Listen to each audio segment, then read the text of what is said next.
So here we are, folks, for Friday night 9-ball. We're going to do some of this tournament. We won't be able to do it all because there's quite a few people in it tonight. Plus, I've got my work tomorrow. But we'll do as many matches as we can get in as possible. We've got the first round draw. The matches are started. Tournament's been going for about 5 minutes. And we have, let me just update that. We have Houdini playing DJ Redo, and Houdini's getting a 7-ball. Mr. Bill is playing Wink at Me. It's a scratch match. Mr. Bill's up 1-0. We have Tin playing Bav. Bav's getting a 6-ball. McClarkey's playing Irish Gaz. Irish Gaz is getting an 8-ball. Gunnett is playing Semi-Pro. Gunnett's getting 7 and out. Semi-Pro's up 2-0. Larry is playing Bedhead, and Larry's up 1-0. That's a scratch match. Well, that's a good match-up, so that's a match we're going to go in and watch. Curiously enough, the little buttons to press to go directly into the rooms aren't shown on the bracket. Casino Jim is playing, Darkwing Duck is playing Casino Jim, and Casino Jim's getting a 7-ball, and Nomus Alpha is getting a 5-ball. So, we're going to go into this match-up between Larry and Bedhead. And I think that's the one. Let's dive in there. Race to 7. Winner breaks. And this tournament should be streaming on YouTube and on Twitch. And I should have the chat working as well on screen, for my benefit anyway. So this is a regular weekly 9-ball tournament. It's been on for a number of years, and this is the busiest it's been, I think, for the last few weeks.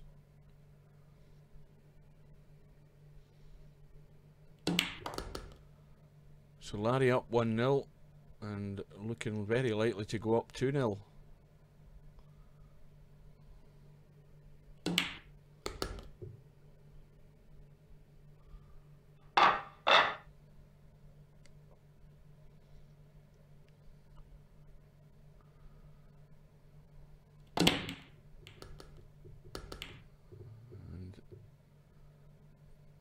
Well, a couple of balls in the break, I think. The 1 and the 3 have gone. Now he's got a shot on the 2, and that 2 goes past the 6. It just squeezes past into the corner.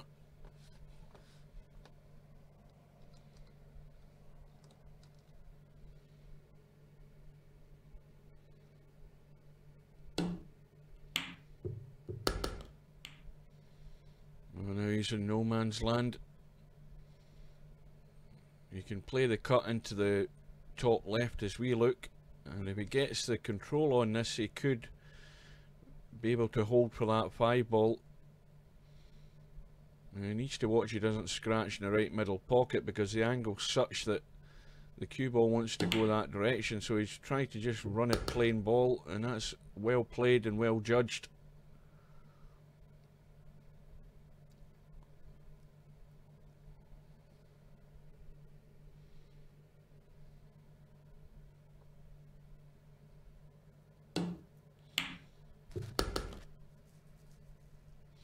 So races to 7 on the winner's side, and I think it's race to 5 on the one lost side.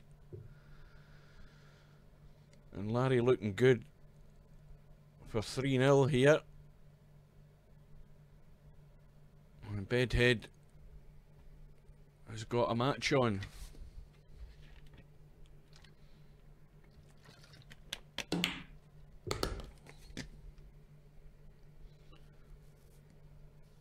It's still boiling hot here for Scotland anyway. It's when I was driving home it was 80, just over, I think it was 81 degrees, which is hot for Scotland. I mean, the other thing is we don't get hot for 4 or 5 days in a row, and we've already had that. it was warm in May, we had warm weather in May, and we haven't had a lot of rain then, and now we've got this warm spell again, and it's really warm. And I'm looking at the thermometer just below my monitor, and it's at 31 degrees again, same as yesterday. And there's no wind outside to actually blow any fresh air through the house. So we're just sitting here boiling with the fan on. So it's 3-0 to Larry. Bedhead at the table. No shot in the one. Just looking to catch an edge of it. Try and hide the cue ball. But he's not managed it. Now Larry's got a straight choice here. He can cut the one, but he's really going to have to hope he gets lucky and move something to open up this table. He can play an easy safety, punch the one ball up the table and just hide the cue ball. You see, he's still got a shot in the two. Now he needs to dig into this cue ball and possibly stun into that 6 ball and hold for the 3 if he can, unless he wants to risk running through.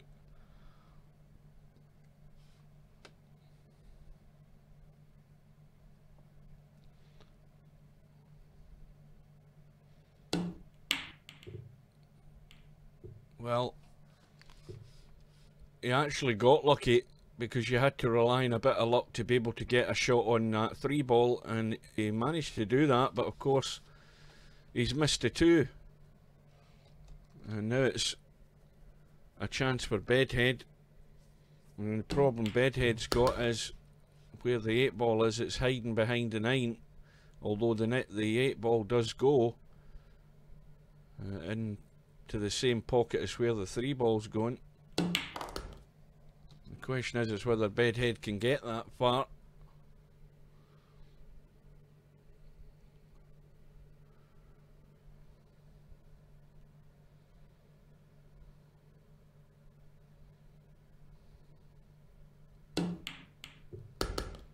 Well, it's now gone wrong. He's clipped into the 5, and once again Bedhead has a choice.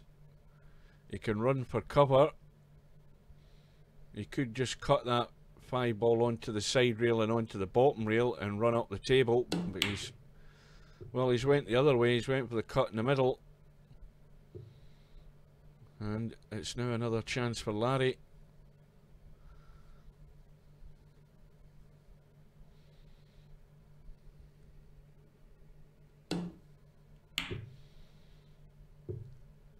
Well, Bedhead, I don't think he's going to get many more chances in this rack. Larry's missed a 5, and Bedhead needs to take this out now, trailing 3-0, and he can't expect an awful lot more chances to win a rack. And again, that's gone wrong. Hit the knuckle in the middle pocket, and that's punched the cue ball straight back in the direction it came from. So now again, Bedhead, well, compulsively going to have to play this bank.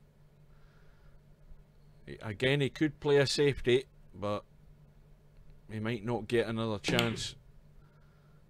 Well, that's a strange one. I don't know what he tried there.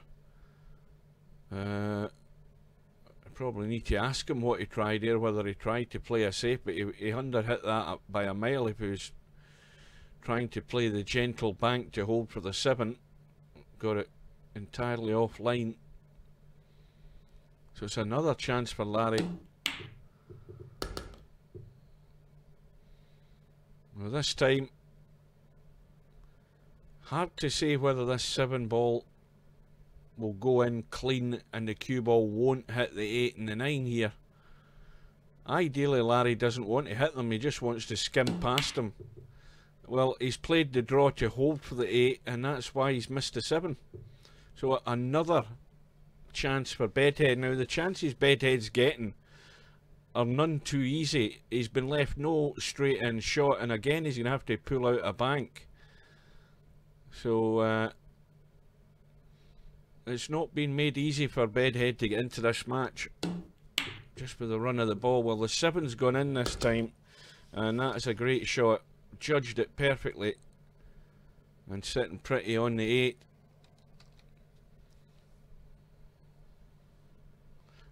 Well, I never did any mention in the lobby I was going to stream, so I don't know if anybody's watching. Nobody's saying anything in the chat unless my chat isn't working. Well, that's gone a bit tight for Bedhead, that one, and Bedhead just can't put a rack away. Well, a gift and a half here for Larry. Well, as Bedhead said, it's going from bad to worse. Oh dear, outside, never mind.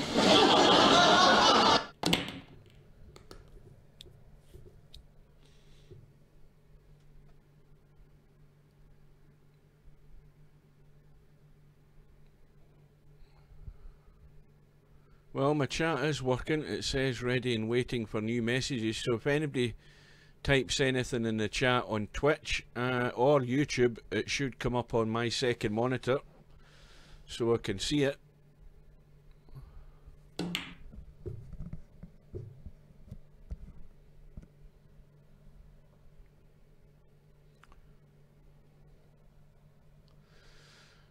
So, Larry leading by 4 racks to 0, and I think Bedhead's needing some sort of a break here. He needs something to run for him. But he's not helping his situation. Well, there was a bit of a weird lag there. He got the cut in the 1.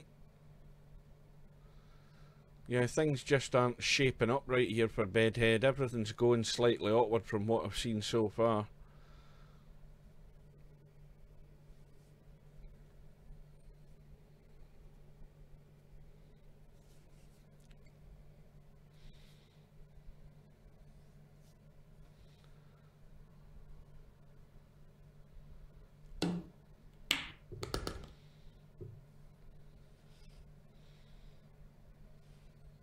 Well, this looks fairly straightforward. Just a simple little run through here. He doesn't need to do anything with the cue ball. If he just runs through, he'll leave a straight in 4 into the bottom left hand corner.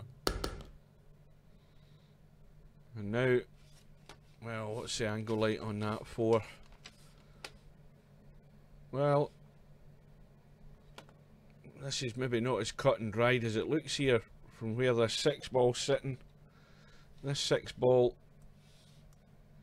well, it's fairly tight past the 9, but it's just getting a good shot on it. The thing is, a good shot in that 6 ball is from here, not from here, and not from here. You need to have a good line to actually sight that 6 ball into the pocket, which is why Bedhead's avoided that. Played the little draw, and that'll do. Now he needs to get the right pace on this 7 ball that follows the 6. So he's got a good shot on the 8 to get the cue ball out for this 9. It looks all so simple, but it very easily can go wrong and just out of shape. Well, he's got a slight angle so he can stun off the rail and just bring the cue ball out into the table. And it's just about judging the pace. Once again, he doesn't want to overdo it. Well, he's gone forward and around, that'll do it. So surely this time Bedhead's going to get off the mark. So finally, the 0 has gone. And now, as its winner breaks, Bedhead breaking off in rack number 6. A ball has gone in.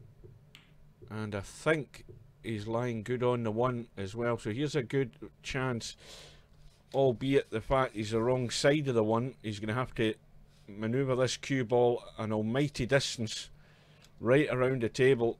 He would have to put lots of left hand spin, get this cue ball running and get it up there somewhere if he can to have a shot in the 2, but the angle's there to do it. He's got lots of left spin right around the corner, hopefully avoiding the traffic, and there's plenty of room to get the cue. Well, he didn't go forward enough.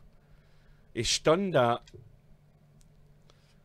Yeah, he needed a bit more top on the cue ball to get that cue ball moving, and got it all wrong. Actually stunned it, and it was only the spin that took it round the corner. He never had any forward momentum on it at all. So a poorly executed shot there from Bedhead, which is surprising. And there's the result come through. McClarkey up against a handicap, I would assume, against Irish Gaz, and Irish Gaz has won 7 racks to 3. McClarkey moves over to the one loss side.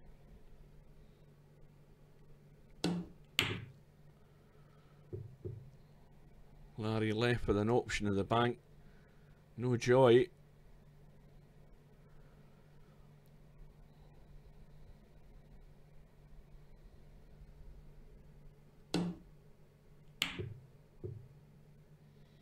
Well, that's a good shot. That's perfect. Now Larry's in trouble. The old hit and hope here. Trying to smack into the 2-ball, get the 2-ball moving, and just hope you get lucky.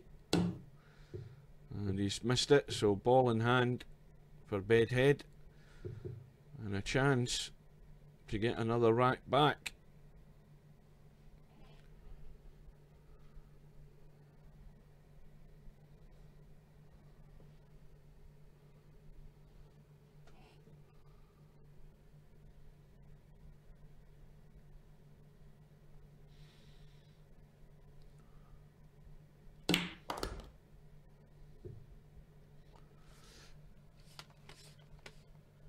Well, he can run through as close as he can to that middle pocket.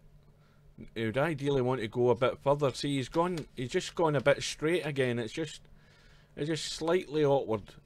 It just means he's having to either stun off the rail or draw off the rail slightly, just to get the cue ball out into the table again. See, now he's got more angle on the 5, and this is important about judging the pace again. He could draw off it, but he's much easier going across and getting straight in a 6. And he's gone too far. See, now this is how easy it is just to start getting out of line on one shot, and then gradually you go out of line in the next shot. And once again, this isn't easy. He's probably, well, if he hits it hard enough, he can run into the 7, but he's looking to draw away from this. Managed to control it as best he can, and now he's sitting pretty on the 7. Little roll through. Well, it's not been all that convincing so far, but Bedhead has got another one back, and he's still trailing by 2, and he's going to be breaking off in rack number 7.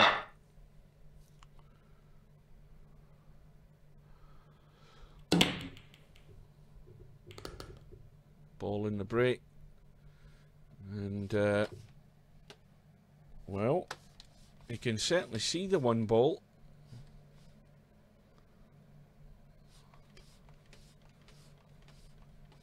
And it's going to be the combo then. Just push the 1 onto the 5, and the 3 ball is in the middle of the table. Now what's happened here? Oh, I thought he'd maybe lost the connection. And now he's got the 3 ball in the middle of the table, just in a slightly awkward place, and he's got to just try and drop behind it. I don't think he's got enough spin in that. Once again, it's just a bit more angle for comfort here. And it just puts more pressure on the shot.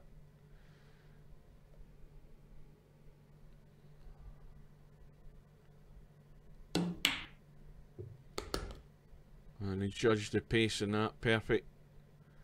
I think he's maybe once again just gone a bit straight. No, I think he can just pinch a little here.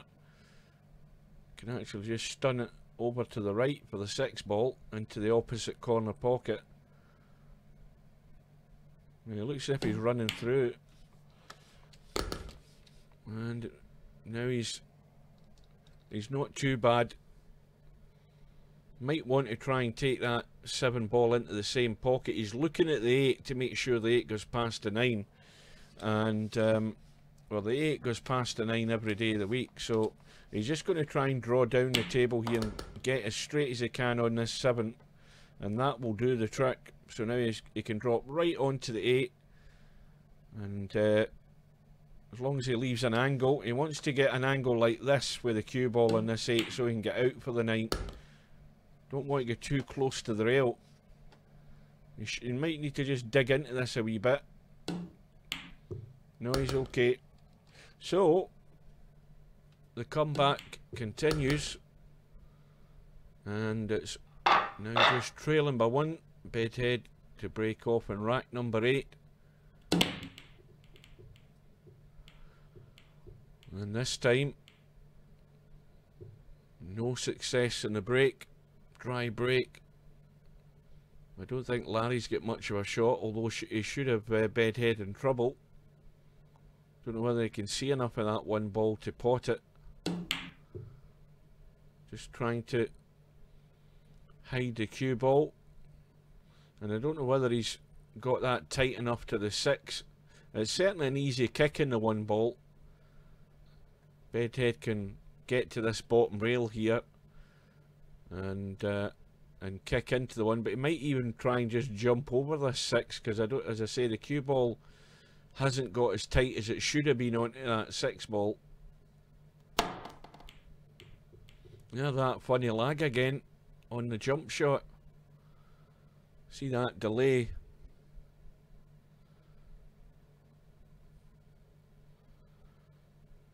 The tournament's been running for 30 minutes.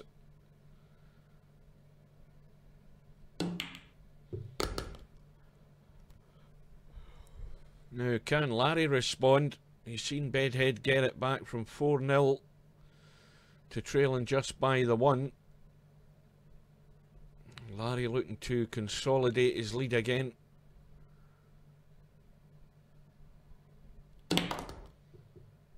Well, he's gone the artistic way to get onto that 3 ball and it's all gone wrong. The clip in the 5 ball has sent it offline and now he's really got to get distance here. Can cut the 3, can cut it back here and get the cue ball up the table. Unless he's going for the bank, but no, he's going for distance. Now if it had avoided that, well, that's actually not bad. Although Bedhead will be looking to try and just feather the edge of this 3 and send the cue ball up in a similar position up by that 6 ball. Try and send the 3 just in behind the 9. Well, he's not going to have the pace in it. He's got nowhere near the pace to do that. Well, that 3-9 is a dead set kick, I think, more or less up into that top corner pocket. The only saving grace there is the 6 ball's blocking it. But Larry, I think, fancies catching the edge of this 3, but it's really difficult over the 5 ball. And there's another result come in. Gun it against Semi-Pro. Semi-Pro's won 7-3.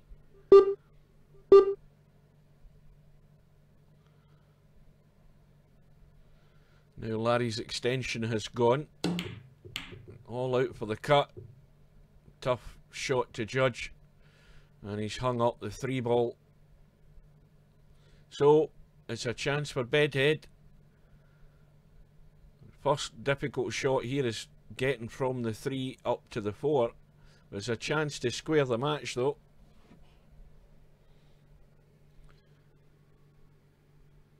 Oh, good evening, Simon.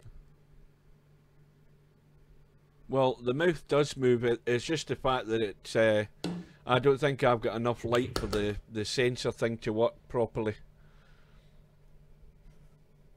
Sometimes it works and sometimes it doesn't.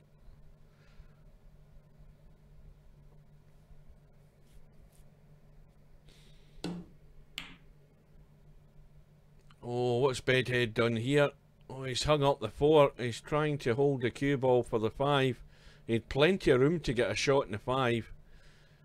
And, well, it's a gift of a chance here for Larry. A gift out of nothing. to widen the gap again. And another badly judged shot by Bedhead.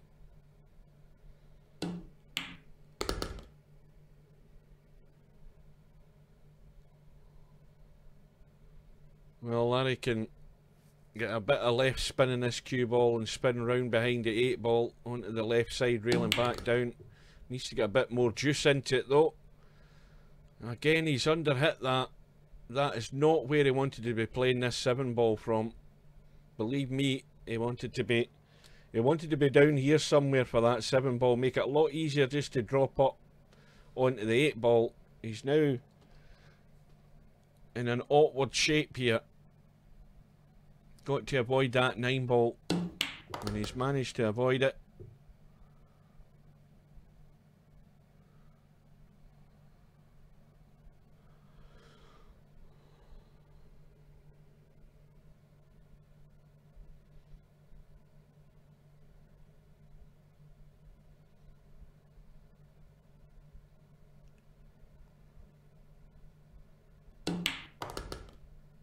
Needs to miss the middle pocket, and he's just managed to do that. Could have hit the point of that jaw there, sent it back up the table, but he's sitting pretty good in the 9. So this for 5-3, and that should have been 4-all. Bad mistake by Bedhead. So Larry breaking off in rack number 9.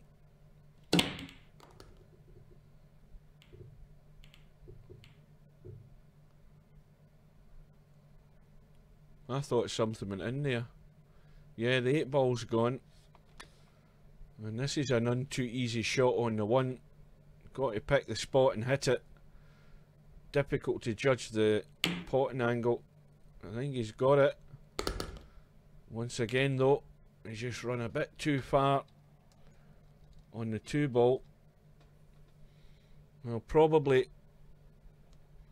it's probably easier to actually try and maybe kill the cue ball behind the 5 and send that 2 ball up the table. Well, he's no hit it with any pace whatsoever. And well, again, it's an easy start for Bedhead, but look at the angle on the 2 ball. I mean, you can get right into this with the left English and go over here. You can certainly get there. He's got the left English on it to send that cue ball off there and across. Needs to slow down a bit though, it doesn't want to go too far. And I think he's just a slight awkward angle. He could possibly steal a bit of an angle, just run forward with a bit of right, and that'll do it. And he's also now got the gap between the 7 and the 6, but he'd probably just be better just running through slightly. Yeah, he's got plenty of room. So this time, Bedhead's got another chance to get back within 1.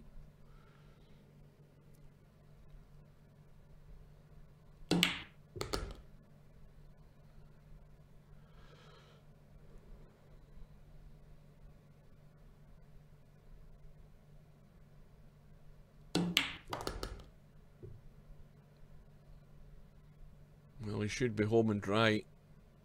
Right over to the left hand side as far as he can. Maybe with a wee bit of right English if he wants, just to get pretty straight in the 9. So this now for 5 racks to 4 in Larry's favour. And of course Bedhead breaking off in rack number 10.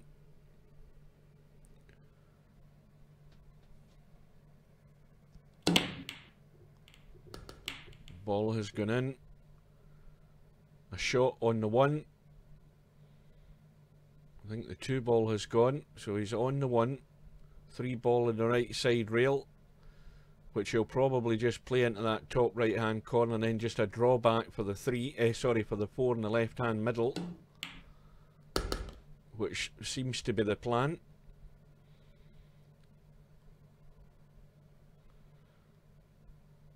So the awkward one is just potting the 5 and getting good on the 5 so he can get the cue ball up, back down the table here for this 6 ball. And he's underhit that. he could have overhit that by a big margin. He could have drawn back to here, which would have been even better, but he's underhit it. So now he's having to judge the cutback. And this is what I was saying about getting good to get good on this 6. He needs to avoid the collision with the 9.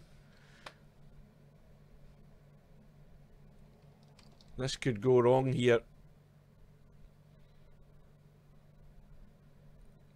And the angle that he has on this 5 would mean that the cue ball is wanting to come down here. It's wanting to run off there, and come this way. So he's tried to draw off it, and that's where it's always going to go wrong. Drawn into the middle pocket. Oh dear, outside, never mind. What is that? What the fuck is that? Well, what that is another scratch.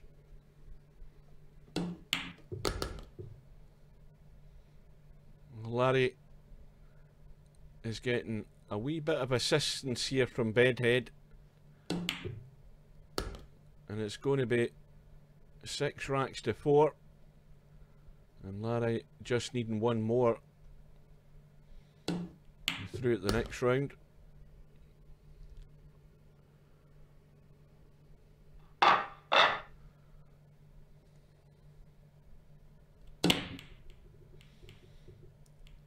So Larry breaks off in rack number 11, no joy, and straight away Bedhead is in with a shot in the 1, a blind pocket shot, but he should be sitting good on the 2, and he simply has to run out. He can't make a mistake. The consequences of a mistake here are pretty dire because the balls are sitting good. I would expect Larry to run out.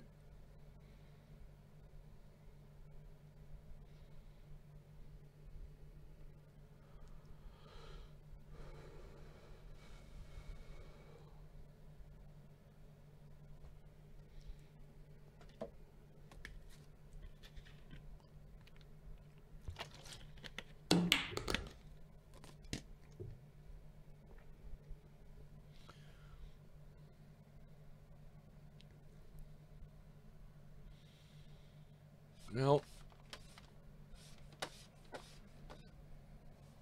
the 5 ball goes past the 8 into the middle, so there's no real problem in finding pockets for these balls. Now that one again has just gone slightly more of an angle for comfort. It's all about holding nicely for this 5 ball.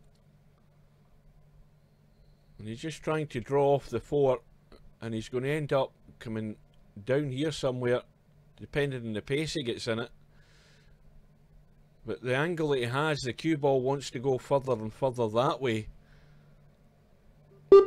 This is what I mean about it just being slightly awkward.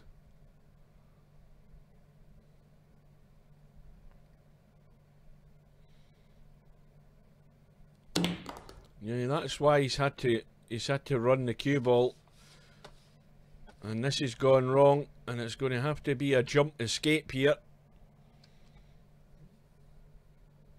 This is why the emphasis on getting the right angle on a shot is so important to make your life easier to string balls together.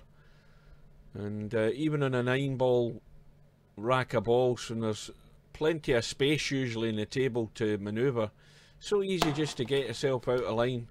There's that lag again off the jump shot, you notice that?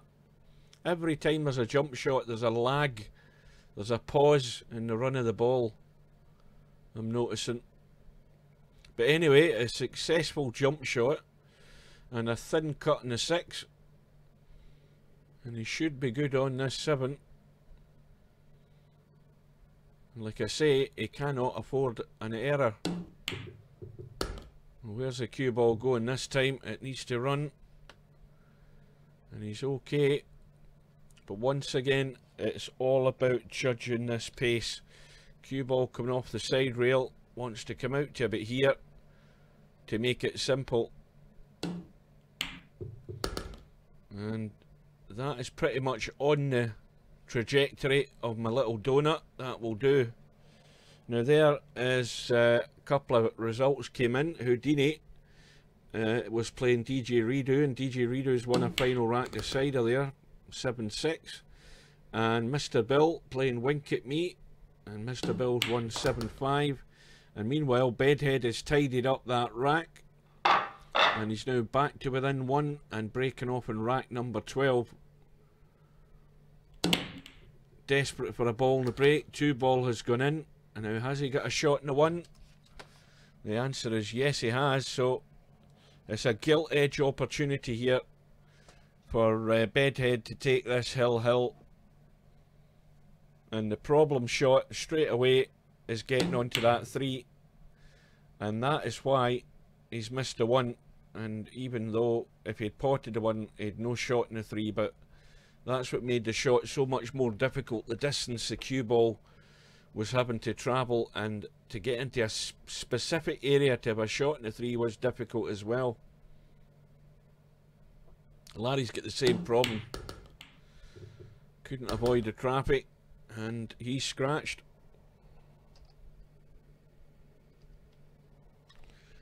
And my videos aren't working either. Oh dear, outside, never mind. That's better. So, ball in hand for Bedhead.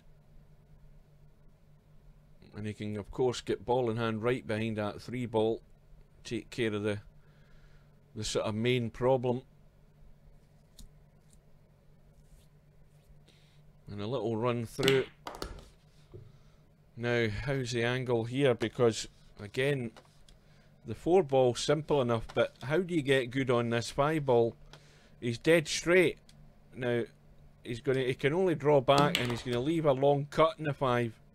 If he'd left a slight angle where the cue ball was going off the rail, it could have come out and got closer to this 5. Now it's a distance shot, and these are never a gimme.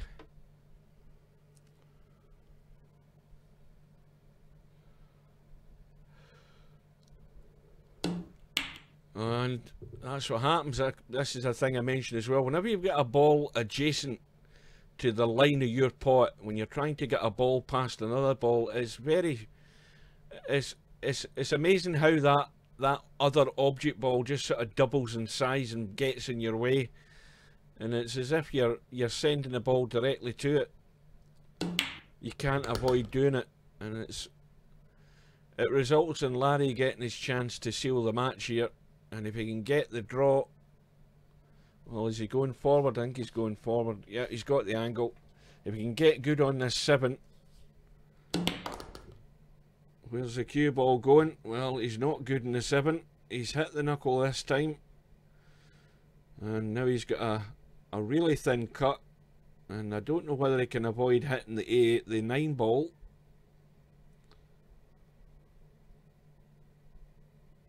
And Bedhead still might have a chance here. This isn't over and out yet, and he's hit the 9 and he's comboed the 9. Well, that's a bonus, but anyway, Larry has won the match by 7 racks to 5. Bedhead moves over to the 1 lost side, and that was 45 minutes, that match. Right, so we've had a number of results come in, and there's another one. Darkwing Duck has beaten Casino Jim 7 racks to 4. Let's have a look at the bracket. So we've got DJ Redo playing Mr. Bill in round 2. We've got Irish Gaz sitting there, and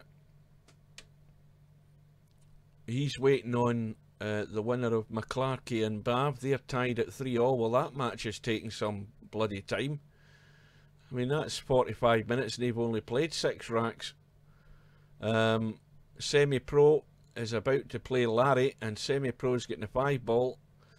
And Darkwing Duck's waiting on an opponent as well. Nomus Alpha is 5 racks to... 5 racks all. So these matches are taking a bit longer than usual. Well, no doubt about it, the match to see is going to be Semi-Pro and Larry. And the room is up. Now, Semi-Pro sitting there in the lobby. Larry keen to get on with it. He's already in the room, so we'll nip in and join him. And while we're waiting on them coming in, I'm just going to go and take a quick bathroom break. I'll be back in a sec.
Right, I'm back.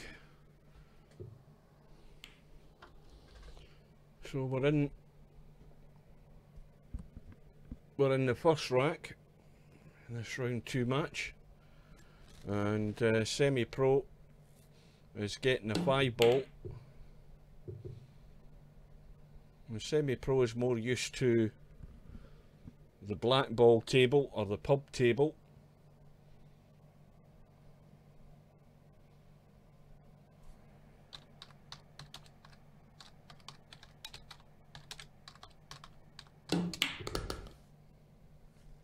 So we'll see how he handles the 9-foot table.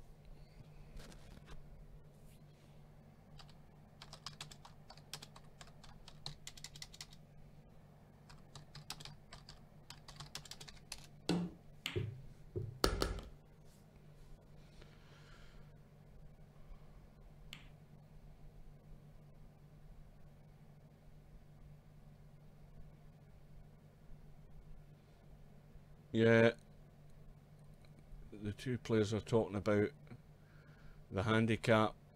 Semi-Pro is getting the 5-ball as his extra money ball, but even so,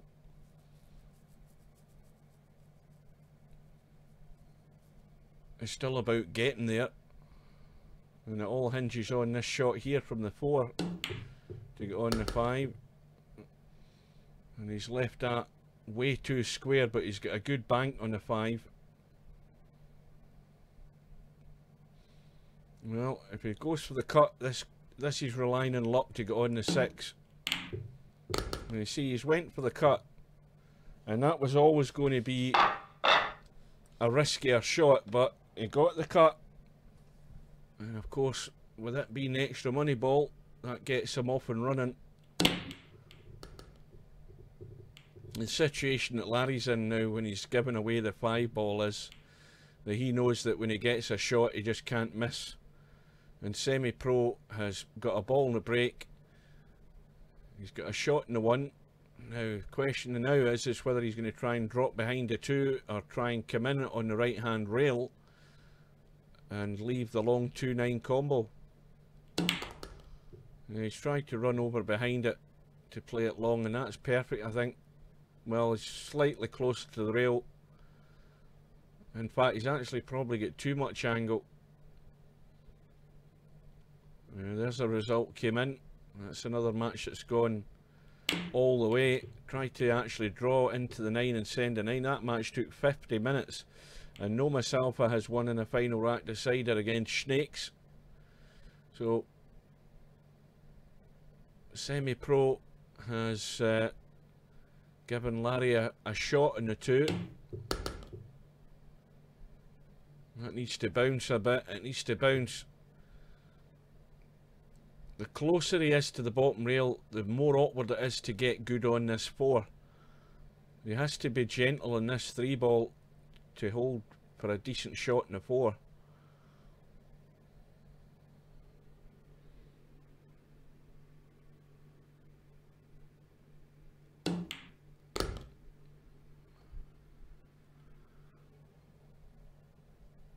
Well, the thing is, when you talk about refusing to address, Steve's reply to me about issues in the game basically is down to how many people complain about it or talk about it.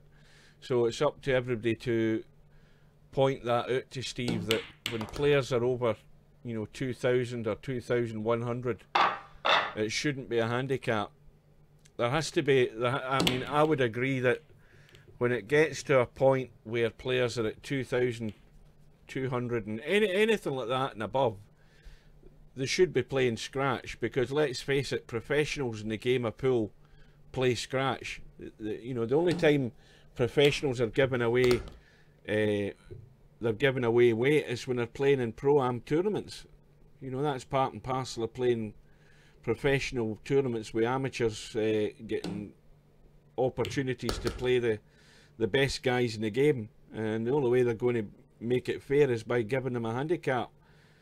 You know, any champion level player, especially in 9-ball, shouldn't be getting a handicap against another champion level player. And but there's other ways to look at it. There's some champion level players, they only really get there by building up their rating in challenge rooms. And the true test of whether you're a champion level player is by mixing it with the best players on a scratch level.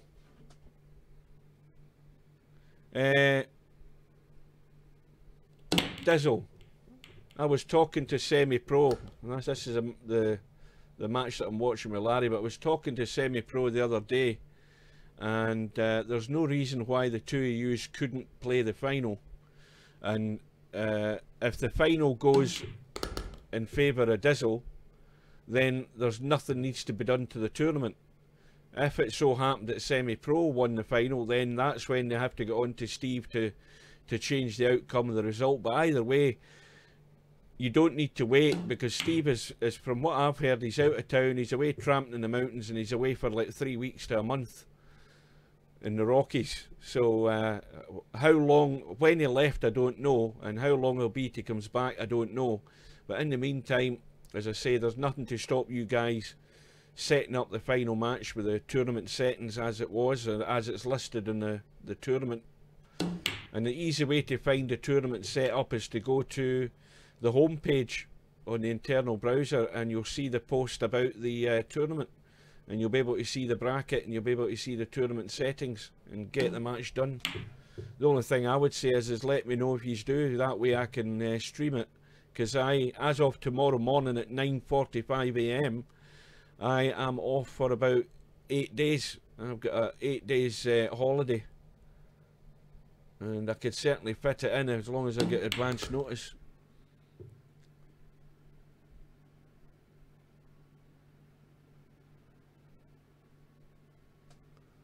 What the hell's the weather got to do with it?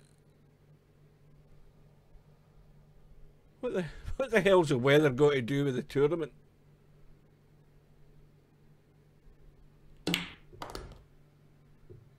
Take your holiday. I'm not going anywhere. Anyway, back to the match. Semi-Pro's leading by 2 racks to 1. Larry at the table on the 4-ball, pretty straight on this 4-ball, and well, he's overcooked that by the country mile and almost scratched. And now, well, there's no problem with potting the 5, it's just the fact that he's got such a distance to get there, but he should be on the 7 without any trouble.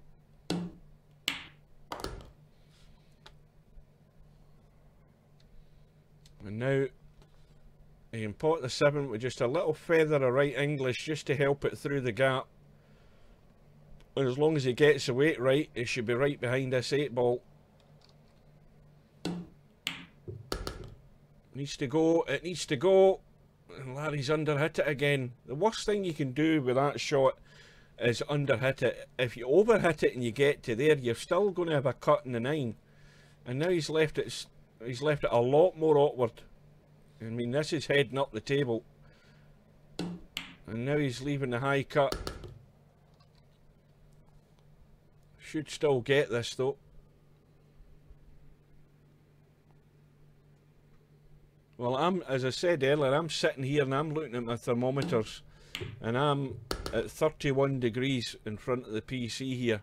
And I'm sitting here, no top on, boiling. I've got the fan on and it's making no difference. All it's doing is blowing warm air at me. I've got the window open, there's no wind coming in, there's nothing shifting. I've got the extractor fan on in the bathroom to try and draw air out the house and draw air into the house through the windows, and that's not working either. I'm absolutely boiled here. Us Scots aren't used to 80 degrees. It's been like that for the last 4 or 5 days here. Part of the fact we've had a dry May and a warm end to May.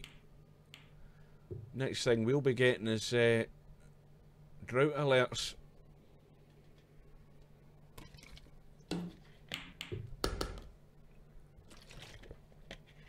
But the main thing is, make sure you drink plenty of fluids in this weather. And I'm sitting here, I've got a reserve 2 litre bottle of water, plus I'm finishing off this one that I've got.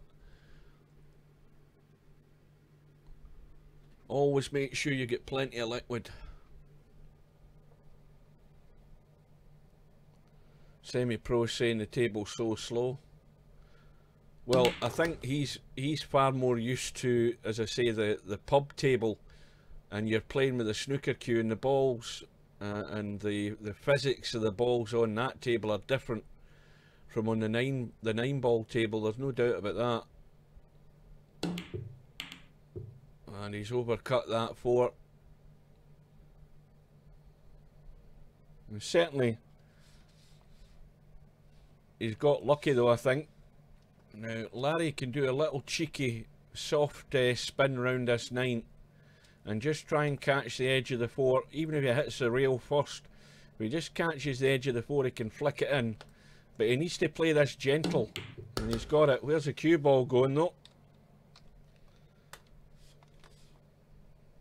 Now he's got an even tougher one, and you know Larry won't mess about. He's going to line up the cut down the rail. Well, he's played the bank. The reason I said he'd play the cut, because if he played the cut, the cue ball wasn't running away up the table. Well, Semi-Pro needs to learn he's not going to get a heck of a lot of conversation out of Larry in a tournament. You don't get much conversation out of Larry at the best of times. Larry prefers to do his talking on the table. And, well, he's tried to be cheeky there. Again, you've got to take your medicine. He's trying to be too gentle to hold for that 7, when it was far easier to run away up the table and back down and got on the 7. And he's gifted a rack here to Semi-Pro. But Semi-Pro is doing his best to get out of shape, and now he's got another awkward cut in the 9, and there's a result in between Tin and Bav, and Bav has won the final rack decider. And meanwhile Semi-Pro's cut in the 9 and goes into the lead, but that's a gift. He shouldn't have had that chance. A bad choice of shot by Larry there. He really knows he should have just tried to run that cue ball up the table and back down for the 7. A much bigger margin of error playing that shot than trying to be too cute and holding for the 7. But anyway, we're into rack number 6.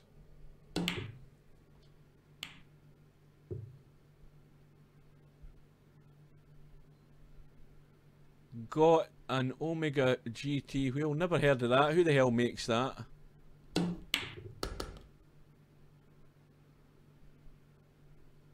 Oh, a wheel stand. I've got a wheel stand. I can't remember. It's one of those, the one that folds. I can't remember what they're called, but I saw them online, and I've had one for ages. best thing I ever did, because the wheel, once you get the wheel fixed to it, I mean, I don't even need to, well, I do, I just need to unplug my wheel when I'm using the Xbox controller, because if you leave your wheel in with an Xbox controller plugged into the PC as well, it buggers up on certain games. That's one thing I found out. You have to make sure you disconnect one and not have the other, not have the two of them running at the same time. When you've got driving games running, it causes weird things to happen. Oh, there's a bad mistake there by Semi-Pro. So Larry's getting a gift this time. Yeah, this wheel stand thing, as soon as I'm finished with the wheel, I just lift it off, move it across to the side, and that's it out the way.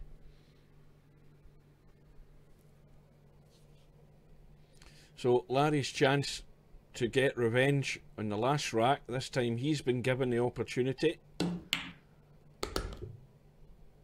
And now, once again, this is not simple. He's got way too much angle on this 6 ball. He's having to do something with this cue ball to get on the 7. The question is what's he going to do? Well, I don't believe in a million years he planned that.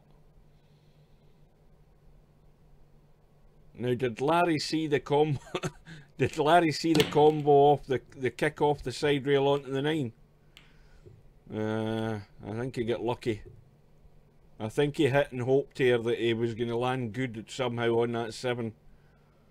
Anyway, all that matters is it's 3 racks all.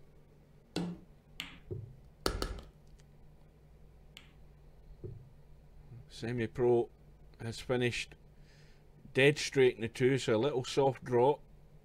No heroics here, but he's going to have to do something to get on that 4.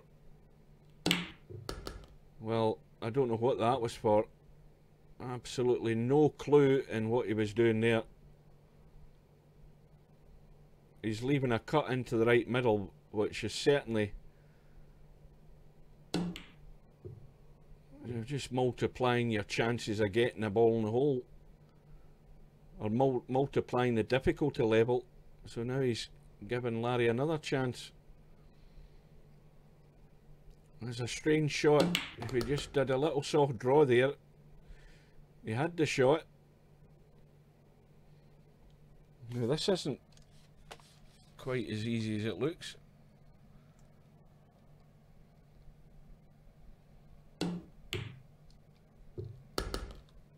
Cue ball needs to run. Well, now he should be okay. Just to run through onto the side rail and take that 6 into this right middle pocket as we look.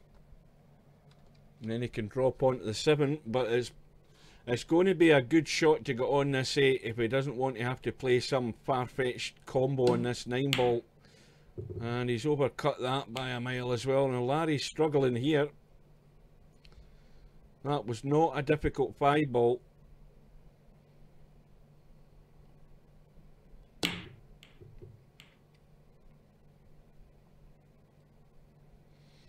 Well, Semi-Pro hasn't left anything easy here for Larry again.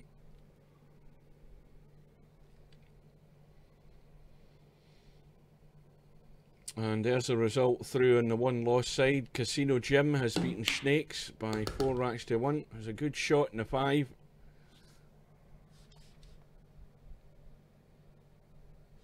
Now here's another problem for Larry. I think he can get this clean and avoid anywhere near the 8, but he needs to get this. He needs to get the pace in it, and he's okay. So it looks now that Larry's going to take the lead again, and that was a messy rack.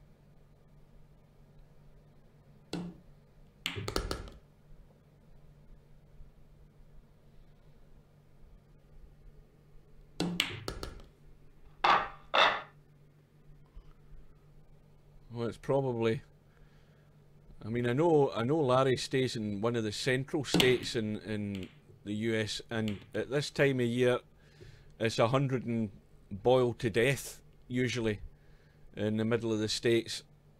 So I can guarantee it's probably a lot warmer where Larry is than what it is over here. So the combo, starts off semi-pro in rack number 8.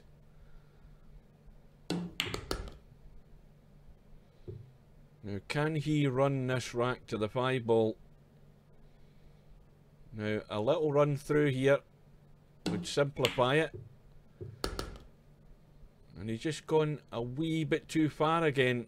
It looks straightforward enough, but he's just having to do more with the cue ball because of the angle that he's got in the 3.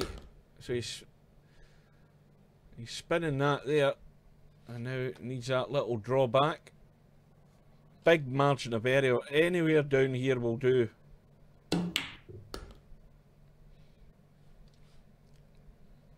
Of course, this is where the handicap works for semi-pro. Just needs to pot the 5, and he's all square. And there's another result come in. Mr. Bill on the winner's side has beaten DJ Redo 7 racks to 3. Semi-pro breaking up in rack number 9, and the ball has gone in. He's not got a dead simple 1 ball here. Probably easier playing a safety here than it is trying to pot the 1 and hold for the 2 somehow. Yeah, you see, this is where, you know, Clint sums it up. Man's got to know his limitations. You know, you've got to actually bite the bullet and not be over ambitious. Trying to do far too much there, and it's gifted Larry a chance.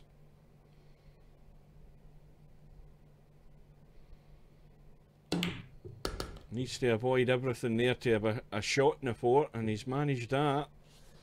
And I think the 4 ball shouldn't have any problem getting past the 9.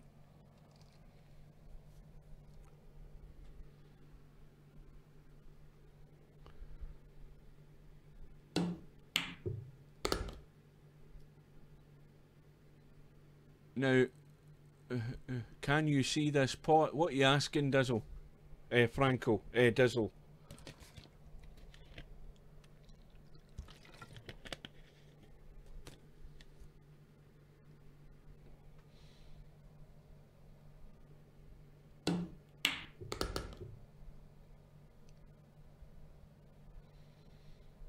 So 4 racks all, and Larry is going to have to get from the 8 to the 9. It looks fairly simple enough. He's still got to get the 6 and the 7 though. Well, a little draw down to a bit here would do. He doesn't want to go dead straight here. You see, there's the problem. Now he's having to force this in and get that cue ball moving.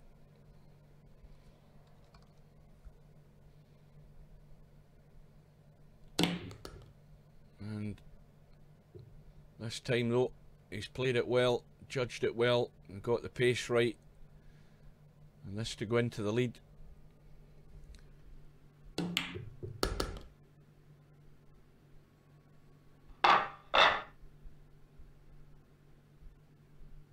Yeah, the chat that you guys are seeing, I mean, are you both on YouTube, or is one of you, if you're on Twitch or YouTube, I've got it set so that the chat will show on the screen from whatever stream you're watching. So you should be able to see whoever's talking on Twitch and whoever is talking on YouTube.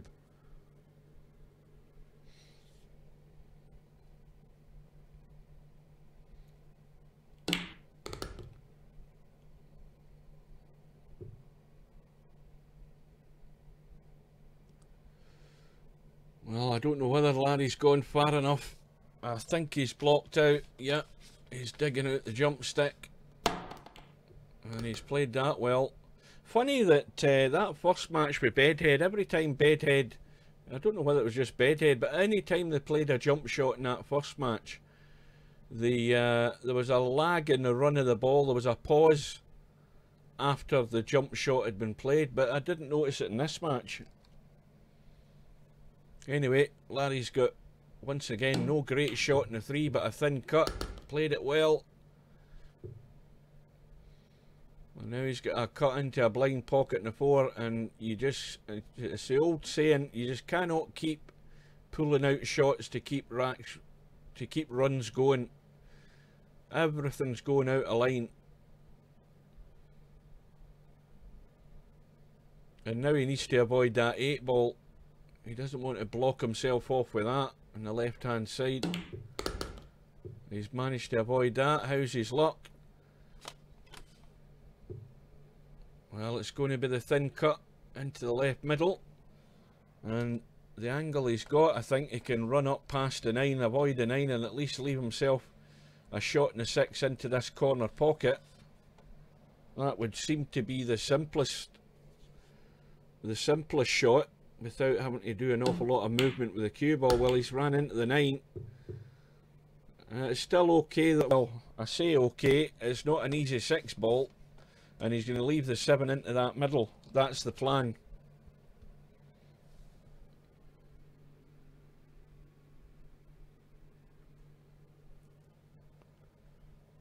Now a reminder, guys, for those of you who weren't here yet, oh, that's Larry. When Larry's missing, he's missing him by the country mile tonight. Way off the mark with that one. A quick reminder, guys, tomorrow's my last day at work, and I'll be off for the 8 days, the following 8 days. But the bad news is, I start at, I'm out of my bed at 4 AM, so it's the same as every typical Friday night 9 ball.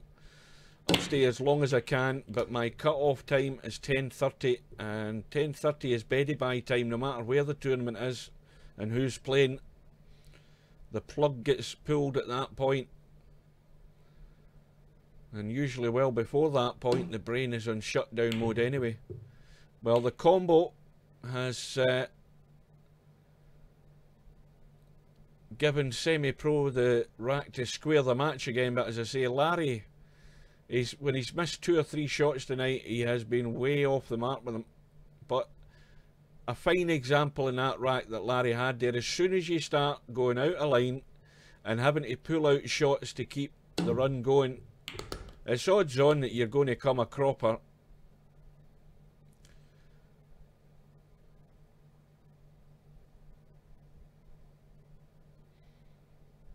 So Larry at the table, once again, a thin cut in the 2, has to judge the pace, can get off that end rail, back up here, and should be on the 3. Doesn't need to do anything with the cue ball. Maybe a wee feather of left English just to make sure he can. Well, am I seeing things? What the hell is Larry doing? Somebody tell me what the hell Larry's doing here, because there's no way in this earth he should ever be playing that 3 ball from there. Somebody explain that to me. That was, for a player of Larry's standard, that is not a great shot, because look at what he's doing. He's totally out of line. Again, he's got no great shot in this 5 ball. He's just got no control on the run of these balls.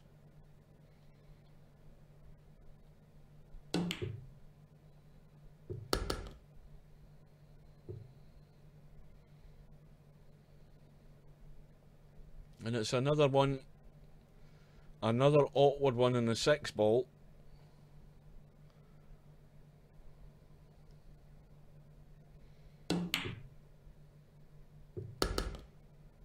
I've still got my theory about Larry's control now. He'll argue with me, and probably others will argue with me as well. But Larry plays with this this ball mouse, this Logitech. Well, the last time I spoke to him, he was playing with that Logitech ball mouse, the thing that you move with your thumb. And I've tried a lot of these ball mice, and believe me, they do not give you the feel that you get with a good mouse setup. And I don't think you can play. I don't think you can play certain shots comfortably with one of these ball mice. Honest to God, I don't believe you can. And oh dear, he's hung up the 9. Well, it's gone from bad to worse here for Larry. But I swear to God, I tell you, Larry, If he took my advice, he should go back to a decent mouse rather than this bloody ball mouse. And I think he would.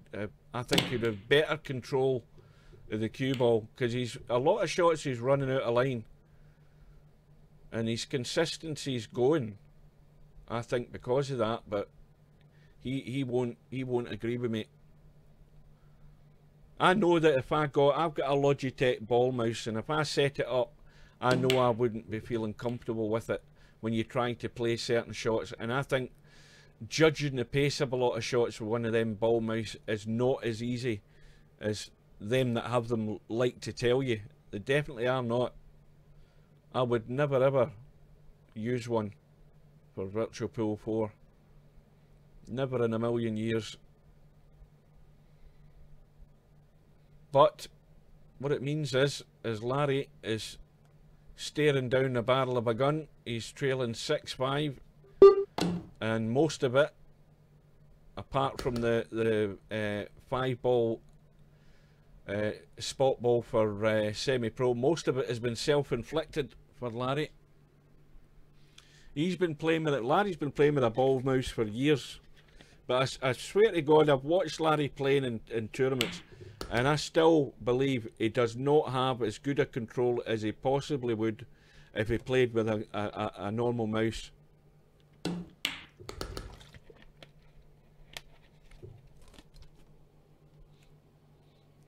I've seen enough of him playing to make that judgment myself. I'm satisfied that I don't think he plays as good as he can, because he doesn't have as good a touch as he possibly could if he played with a decent mouse.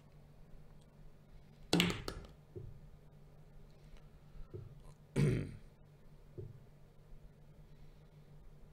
this is going dead straight in the 4, so just a straight draw. I don't think he can do anything here. Just a little draw back, but he needs to get that angle in the 5. Well, he's got the slight angle. Now, shots like this, you've got to get that pace in the cue ball to get it going forward and over to the left.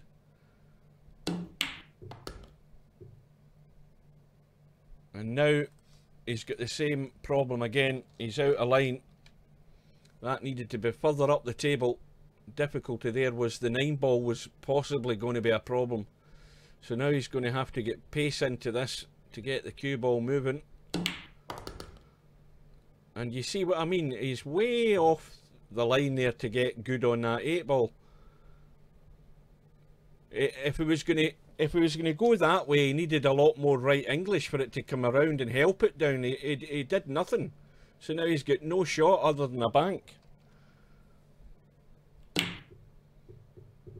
And it's the age-old problem. It's just trying to hold racks together and pull out all these good shots to keep things going, and that's never the way to win a match. Never ever is the way to do it. Look at the thing that he's left now. This to stay in the match. Where's the cue ball going? Well,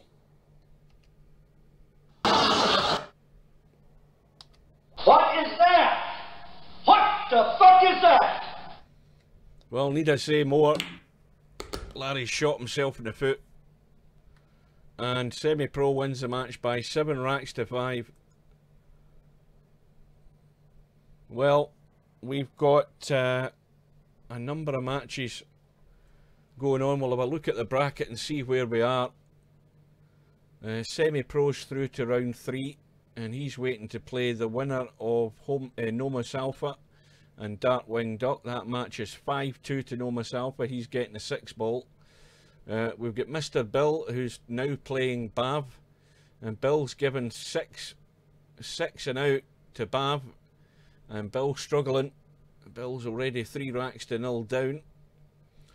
And over on the one loss side, now here's a match this is a match again. We're going to watch that one because it's Larry trying to stay in the tournament. He's going to be playing McClarkey, and McClarkey is a good enough player, and he's getting, what the hell's he getting?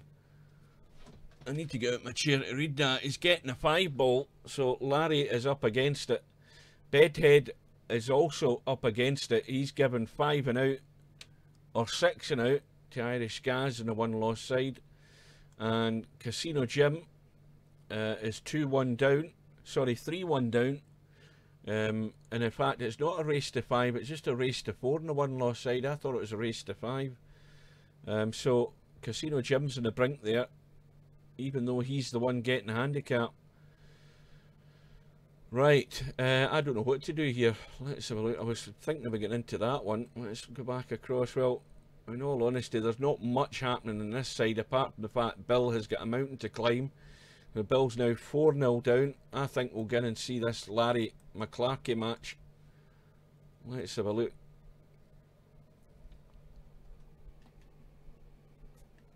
So, Larry in 2-4-4-3, McClarkey in 2-1-4-3. So there's 300 points difference in the ratings. But there is not 300 points difference in the players. Oh, goodness me.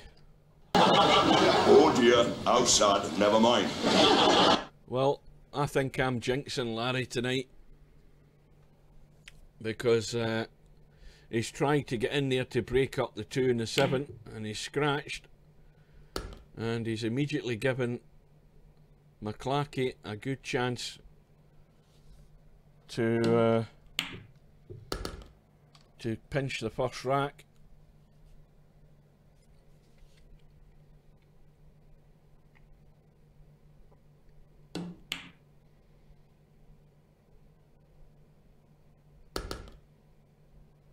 Yeah, not a player to be trifled with. You know, Larry's up against it.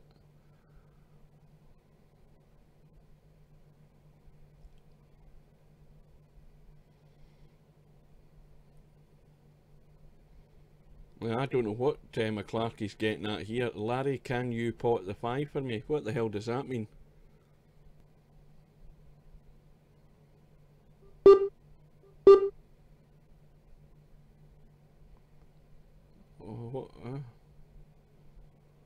So is McClarkey not wanting the 5-ball money ball? Maybe that's what it is. Well, I think Larry's as confused as I am as to what the plan is here.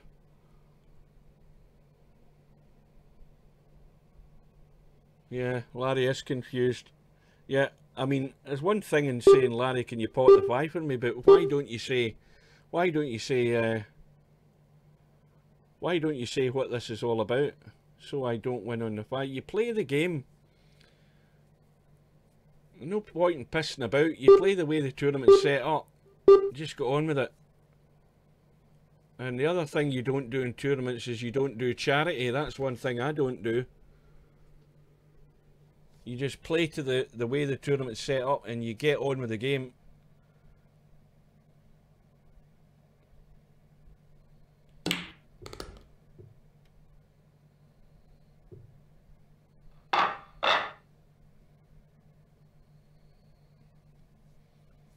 Yeah, quite right, Larry. Just get on with it and play the game as it is. And, you know, live or die by the rules. That's what it is.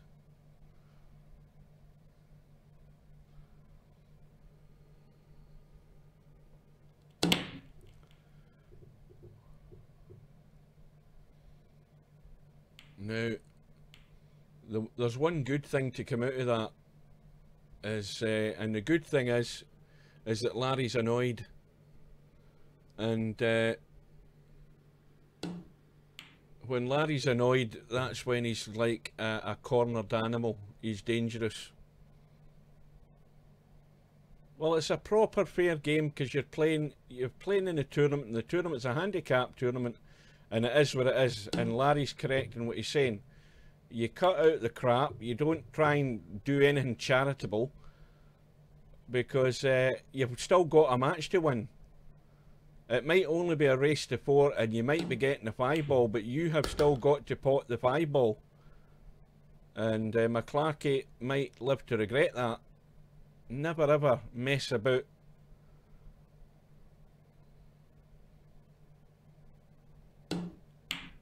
But as I say, that could all backfire on McClarkey, because when Larry is annoyed, he's more annoyed at himself probably, but that's probably riled him up a wee bit more, all this pissing about. He'll be focused 100%. Well, he's left it awkward there over the 8 ball. I think he might be a wee bit of hindrance with the 8 ball. He's okay.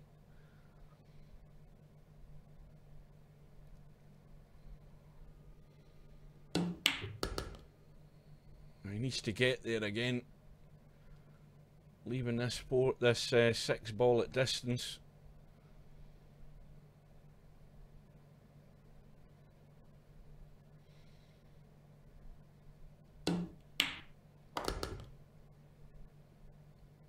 And now he's looking good.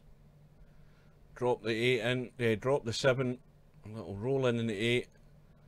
And if he wants, he can probably leave the angle in the 8, but yeah, it's probably just a little roll through. He could have brought the cue ball back towards us to play the 9 into the same pocket as the 8, just so it's got a shorter distance to travel. Now he's going to be playing it long down the rail, but he should still be there.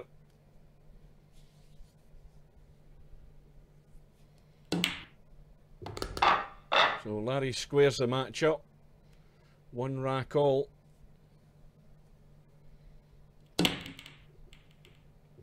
Four ball goes into the top right, and he's got no shot in the 1, but he's certainly got a good opportunity here. If he gets the touch in this right, he can go thin off it with a bit of spin and get that cue ball up, right up into this corner. If he gets the pace. Well, if he'd been the other side of the 2, he'd have been perfect. If he'd skimmed off the other side of that 2, he'd have been in the corner. It's still a pretty safe shot though.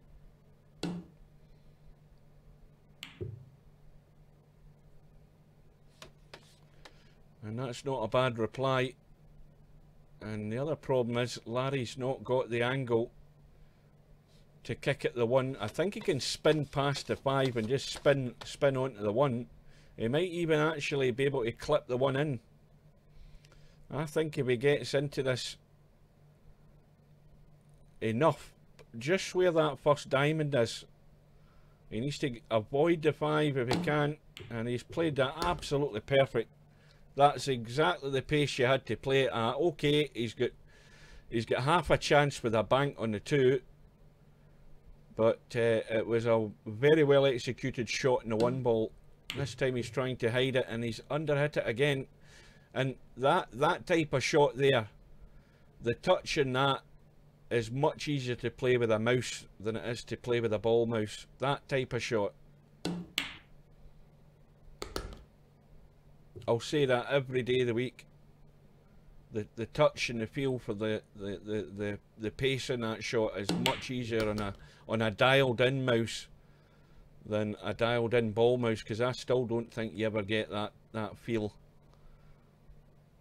So now McClarkey has the 5 into the middle, found the gap between the 6 and 7, and all of a sudden it's 2-1.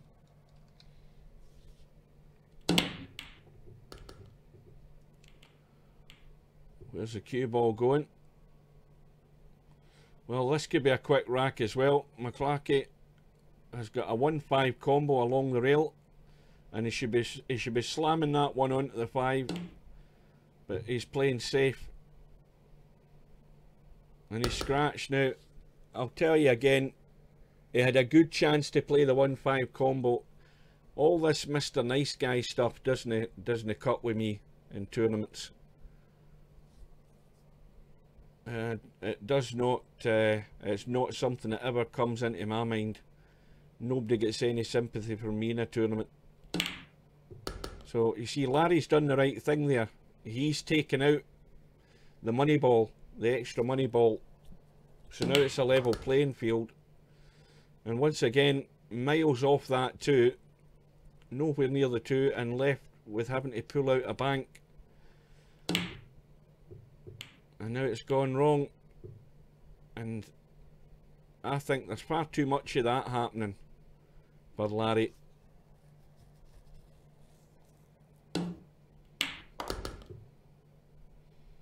This is not an easy one. The angle's there, It's just about getting this 4 ball to hug the rail. You can get the cue ball out over for the 6. Now, way too strong.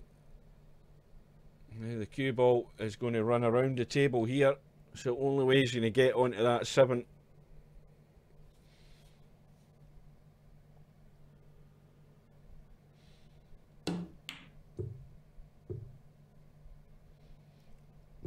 And he's missed it. Now there's an example there, that result that's just come in. Bab, I think, was getting 6 and out against Bill, and Bab has won 7-0. Now I can tell you how that match went without even asking any of the 2 players. Bill simply made mistakes and Bab just pinched racks. That's exactly how it went. Bill just couldn't run the rack, and each time he was missing, the ball that was on was the money ball, and that's how you lose 7-0 with such a heavy handicap. It was pressure on the high rated player to play to the level that he's rating. You know, if the rating's at 2,400, then you should be playing at a 2,400 rating, and that is when you break the balls and the table's open, you should be running the rack. And Bill's made far too many mistakes, and that's how you lose 7-zip. So back to this match. This is a 1-loss side match. Only the race to 4 racks. It's 2 racks all.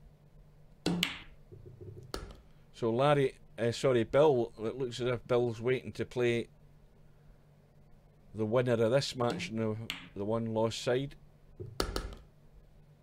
I'll need to look at the bracket, but Bill's come into the room, so I presume that's why. And meanwhile, Larry on the 5 ball.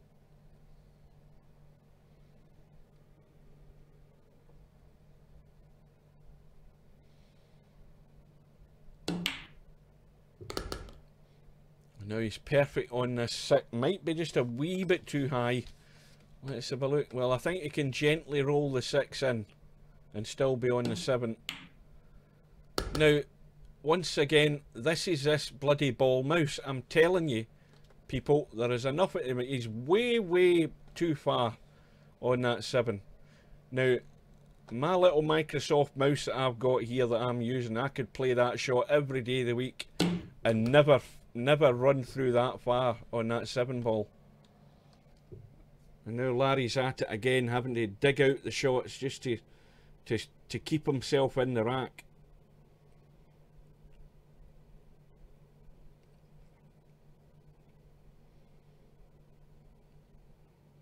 A gentle roll in on the 8. Well, cue ball running across, dangerous shot, but he's got away with it.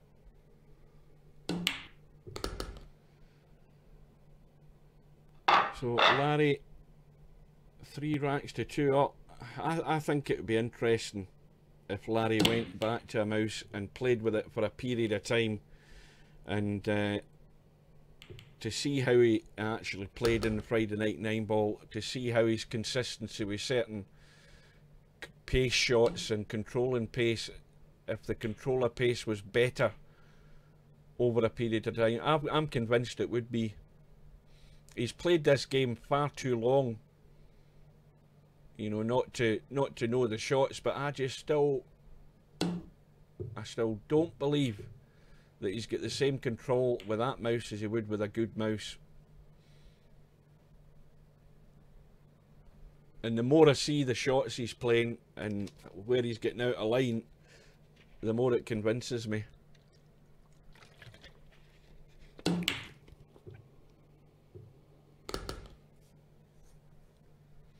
So Larry's at 3-2. He's going to have to play a bank on the 2 and trying to nudge into the 3, which he's done, but it is none too easy. It's into a blind pocket.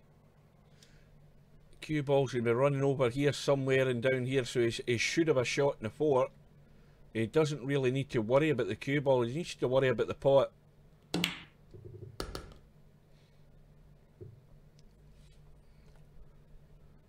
Now this shot here,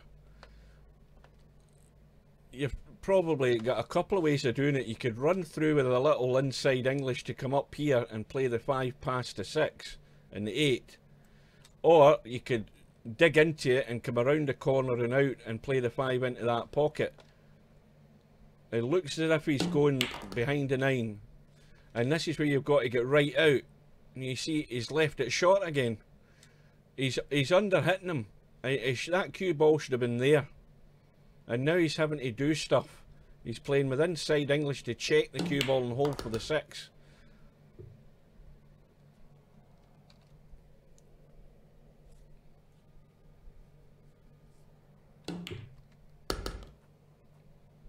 And this is another one where you bite the bullet and you get a good bit of spin and you go that way and come out behind the 9. If you play it with inside, you're leaving yourself on the underside of the 9, and he should be okay. So this for the match.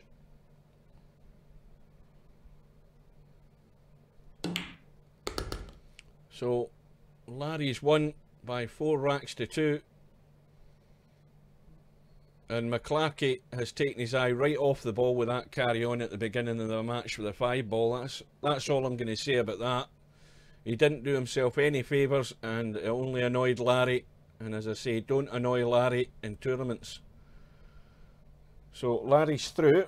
Let's see what the bracket says now. Well, Larry's now going to be playing Mr. Bill. Well, we're going to be following Larry, I think, for the rest of the tournament as long as I'm here, because he's now going to be playing Mr. Bill once again. A quick look to see how Semi-Pro's doing. Well, he's given away the 5 ball to Noma Salfa, but he's 3-1 up. And Bab's waiting to play that match. So, well, this is where the action's going to be on this side. But, of course, Mr. Bill, I didn't even realise that Larry's still waiting an opponent. Larry's still waiting the winner of Wink at Me and Darkwing Duck. And Wink at Me's up 2-1 in that match. And Bedhead is 3-2 down against DJ Redo, and he's given it the 6 and out. So that's a match we're going to try and dive into and catch the end of. Bedhead, one of the favourites for the tournament, on the 1-loss side.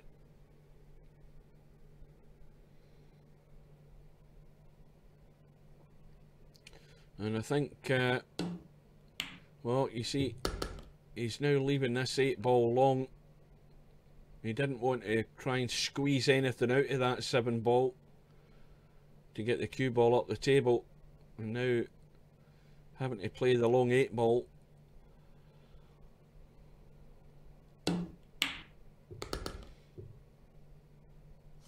And I think he's judged that pretty well. Almost straight in 9 ball to square the match. And we're going to a final rack decider, and of course DJ Redo is getting 6 and out. So the pressure very much on Bedhead, but he has the break.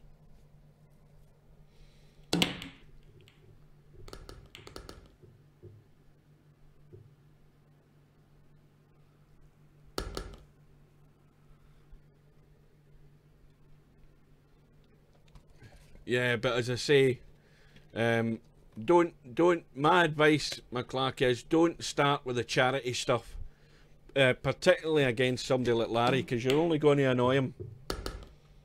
You know, you play the tournament as the tournament is, as the handicap goes, regardless of what you think.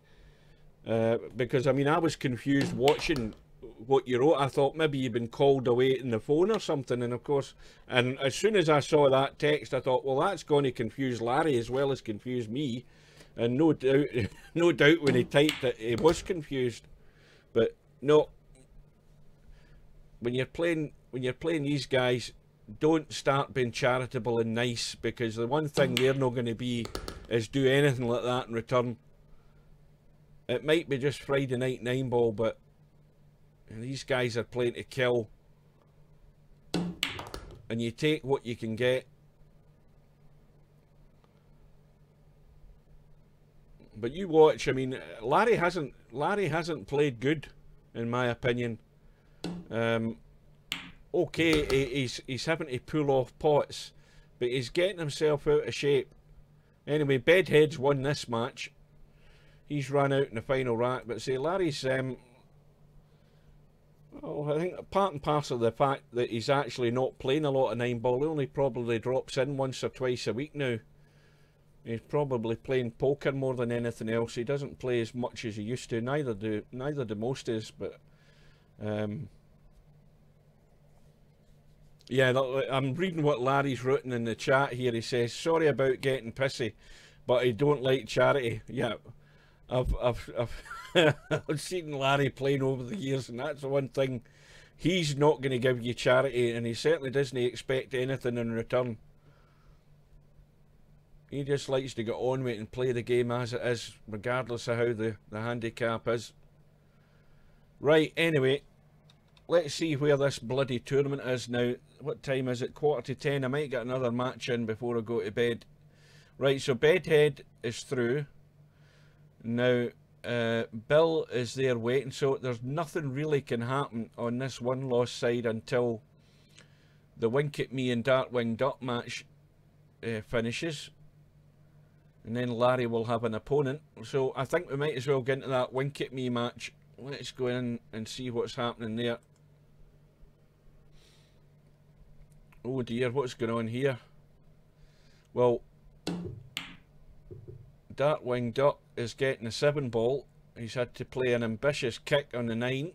Got right out of line there on the 9. And it's a gift for Wink at Me for the match. Well, that was quick. So Wink at Me has won the match by 4 racks to 1, and he's now the next opponent for Larry. So that's the match we're going to be watching again. I think it's Larry all night so far.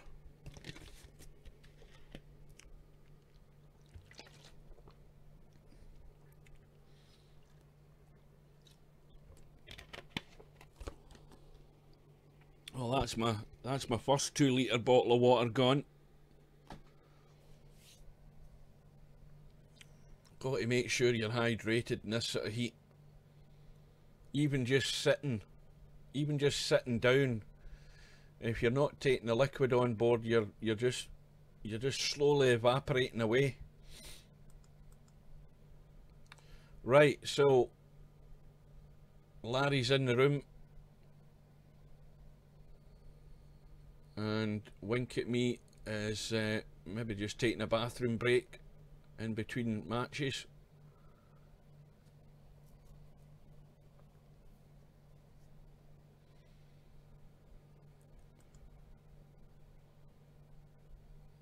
So we'll hopefully we can get into the room.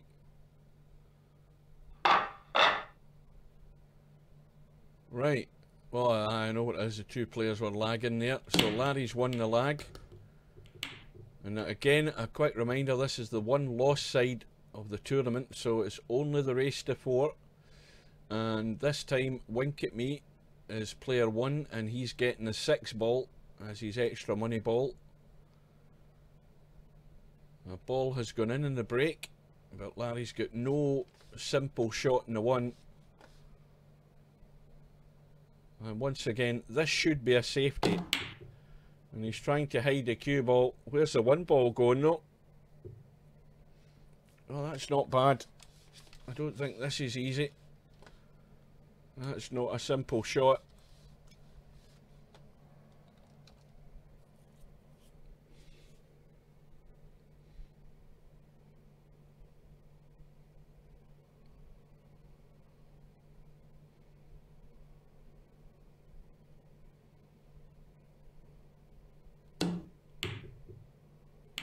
Yeah, it was tough. And similar again, Larry's got a very similar shot here. Got to get this real. In fact, I don't think that 1-ball's actually moved. It's pretty much the same position it was in.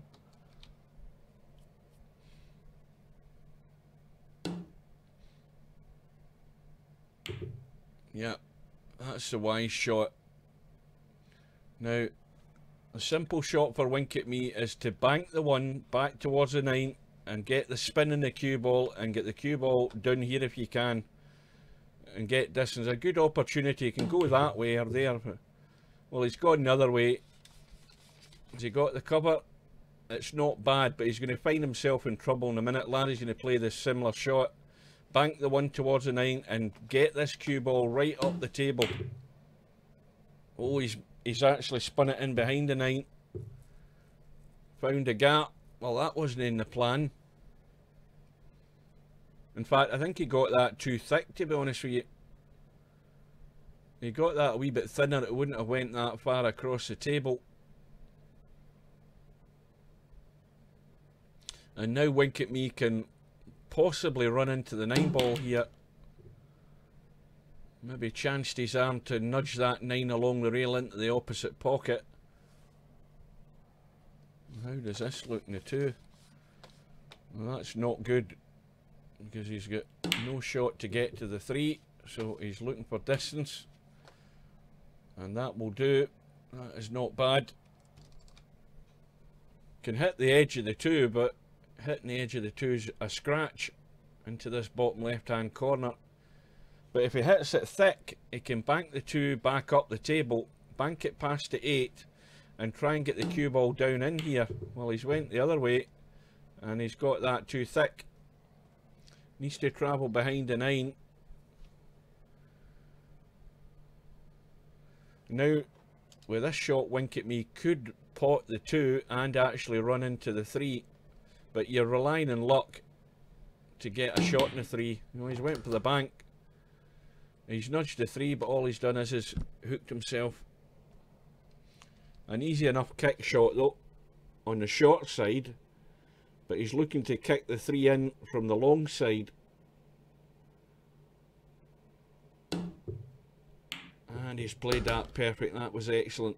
That's a good shot. If only the fact that he's left himself straight on the 4, so really can only just run through here as far as he can and play the cut into the middle.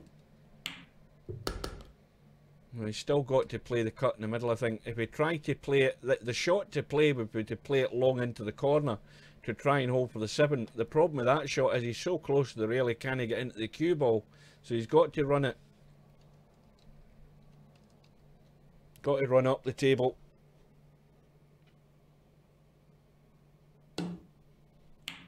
Well, he's not played that with any conviction. That is just not the shot. Oh, it is the shot. I keep forgetting the handicap. I've done it again. Every time I do Friday Night 9 Ball, without fail, I'm so focused on looking at the lay of the balls, I totally forget the handicap. No wonder he played that shot. I take it back.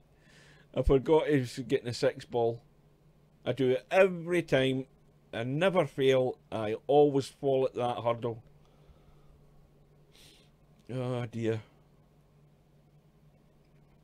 So anyway, Wink at Me has won the first rack, potting his money ball or his extra money ball.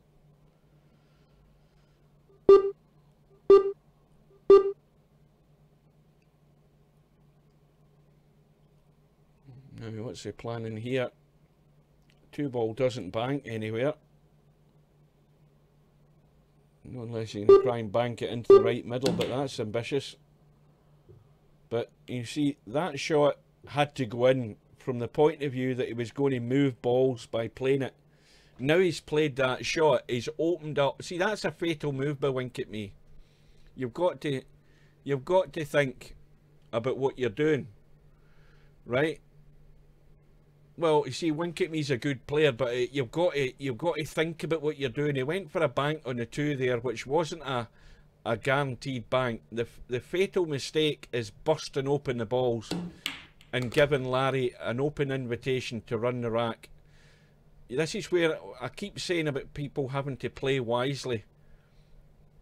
And there's an awful lot of players in Virtual Pool 4, you know, they can pop balls all day, but there's a lot of players don't use the head. They don't think, and they dig a hole for themselves.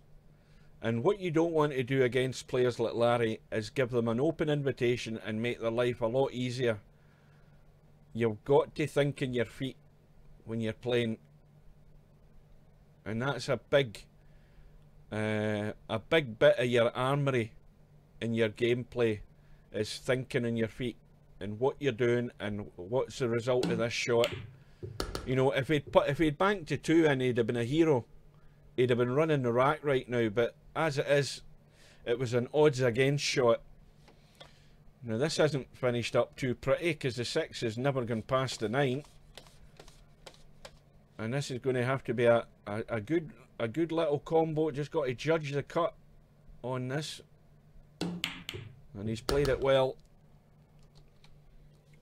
Now, from being in a strong position, 1-0 up, if he'd played a decent safety in that 2 ball, it could have been all so different.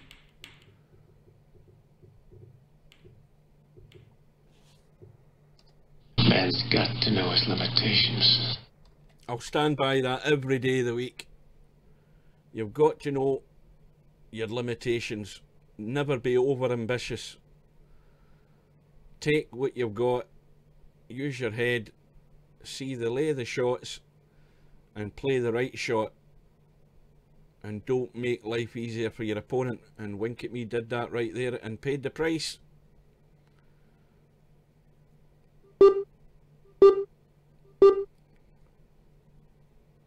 There's a thing I talk about as well, and I talk about a lot of players being one-dimensional.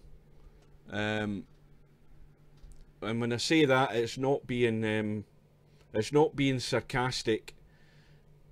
And by actually saying it, it's more of an encouragement for players to actually to start thinking on their feet. I mean, there's players in Virtual Pool 4 can pop balls all day long, and but that's their game. In terms of having a strategy to their game, a lot of players are limited. They don't think enough about certain shots when they should be, and a lot of them don't think anything about consequences. A lot of players play 9 ball and they play it on the aggressive side far too often, when they should be using their head more than actually their expensive Virtual Pool 4 cue so much. Use the head a bit more than the cue, and you might find your game will improve. You've got to bring everything to the table. You can't just bring one facet of the game. The game's got every facet in it. It's got controlling the cue. I mean, you've got to learn a number of things to be good at a game. Controlling the cue ball, how to control it is probably the prime thing. Judging the pace of the shots, and also being able to visualize shots and see shots, see opportunities, create opportunities, and just know what your limit is and never try and bite off a bit too much, because sometimes the price you pay is well, getting shown the door, basically getting helped on your way out the tournament. So Wink at Me tied up 1-1 with Larry at the moment, and just has to pot this 6 ball. See, I remembered at this time he just has to pot the 6 to go into the lead.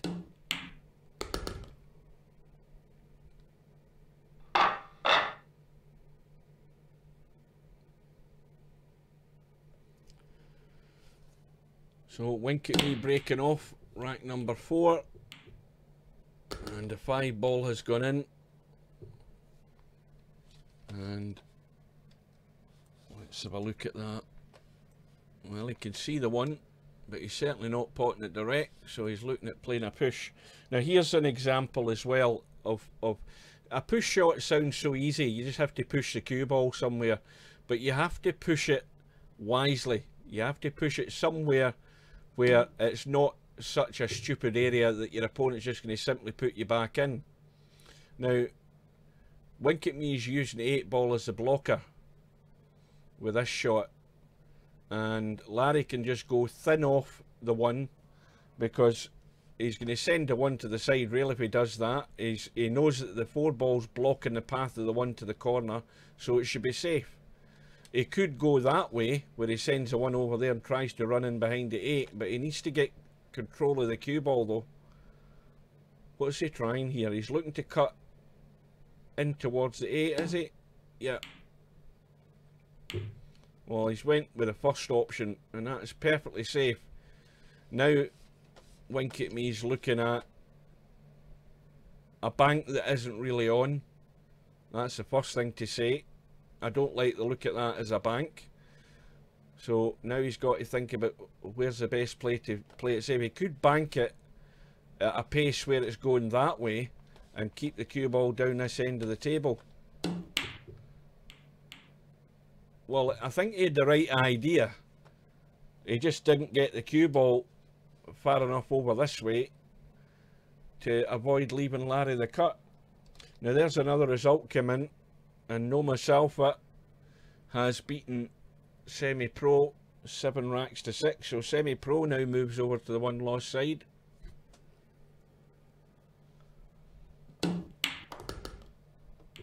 And that's gone wrong. He's run straight into the 4. And, well, it's an easy enough kick. He can certainly get right into the 2. I don't think he can get right behind it, though. Don't know whether he can get right behind it. He can do a little kick on this 2 ball. Well, he's actually hit it direct. And that's ended up nowhere really safe. So it's a chance for Larry. Well, that's now finished up pretty straight as well, so got to get back far enough, and he has this time. The simple shot here is just going forward.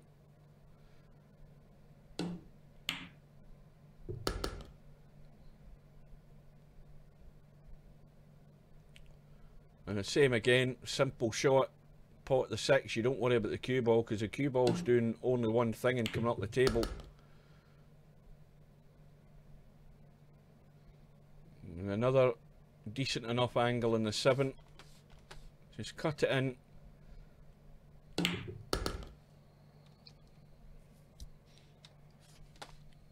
Well, this is just going to be rolled in dead weight. He's going to have to play the 9 from the short side. But it should be 2 racks all. And there's, well, there's another result come in. I think Semi-Pro's had enough, or he's forgotten it's a double elimination tournament. But either way, he's forfeited to Bedhead. So that's a match that Bedhead doesn't need to play. And meanwhile, we're in rack number 5 on this 1-loss side match. Wink at Me at the table. Larry's break came up dry, and Wink at Me's got that all wrong, although it's ended up reasonably safe. See, that I know the shot I would play here. I would always play the safety and try and get that cue ball in the corner, and that's what Larry's looked for. Well, okay, the 1 ball sneaked out, but he can't get the potting angle on it because of the 8 ball.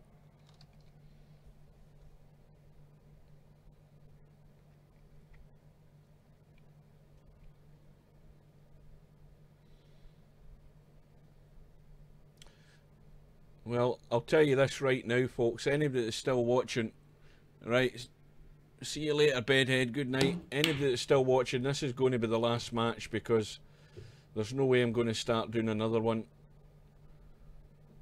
We'll see the end of this one, and then we'll call it quits for the night. And good luck to those that are still in the tournament. And well, if Larry gets through this match, I would say to everybody still in the tournament, beware of Larry. I've seen Larry in lots of tournaments where he's struggling, but he's still hanging in.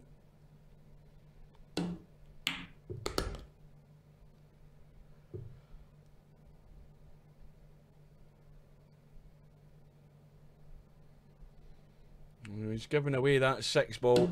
He knows that he simply has to run out. He just cannot afford any mistake from here on in. and there's no reason why there should be, because everything's there. It's all simple enough to get on each ball.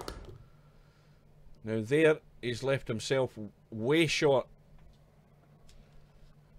Even if he'd got up here, the shot was a lot easier. Now he's got to play a draggy one and try and get lucky. And he's got lucky. And you can't rely on that though, because now he's got the 9 ball blocking him. He's going to have to get lucky again to get good on this 7 ball. Oh, he's managed to avoid the 9. Thought he was odds on to be hitting the 9 there. And once again, has to get the pace in this cue ball to get up the table and still have that 8 ball into the corner. Unless he's going to try and drag in behind it. Well, he's got the pace right this time. Now, how's he finished though? Let's have a look. Oh, this is tricky as well, because the angle with the draw is heading towards the corner. He's managed to judge the pace in that one as well. He's looking good.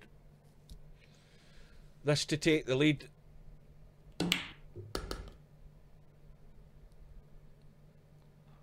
3-2, and Larry breaking off in rack number 6. And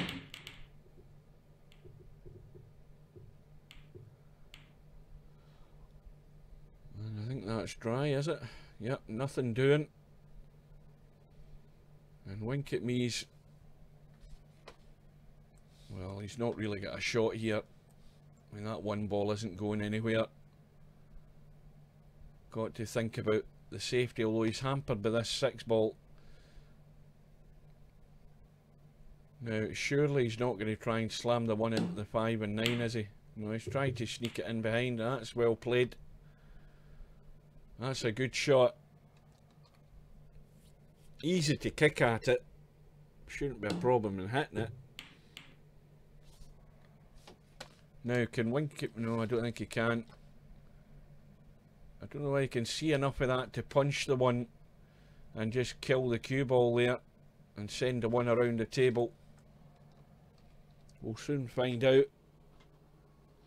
I don't think he fancies that at all. He's looking to kick at it. Well, now he's made the mistake. And now Larry can play the 1. He can little nudge in. He's looking at the 2 to see how the 2 pots. And the 2 is very tight, but it goes into the middle. And Larry's looking for a little nudge here to nudge the 9 and the 5 to open them. And he's overcooked it. Well, unless he's intending to play it into this corner every time, but that's not freed up the 9 and 5. They're still tied up. He got the little nudge, but it didn't really improve the situation.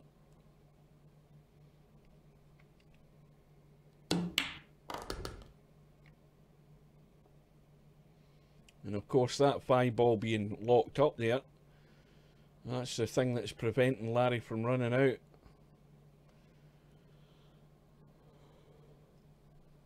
Now, can Larry get some sort of angle on this 4 ball where he can try and run the cue ball around to move that 5 and 9?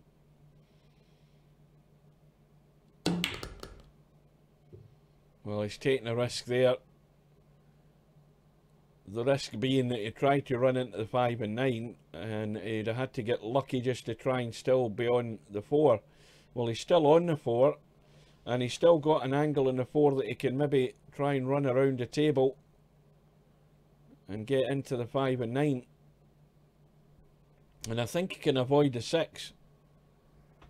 He's looking to go this way and come around here and get up and move them. Well, does he think he can see enough of this 5 to pot it? Well, he certainly ain't doing that, but he's going to kill the cue ball stone dead behind a 9 and send this 9 around the table. Worst thing that'll happen here is he pots the 5. Oh, it was oh so close. But he's actually... that almost sneaked out. He's got the cover.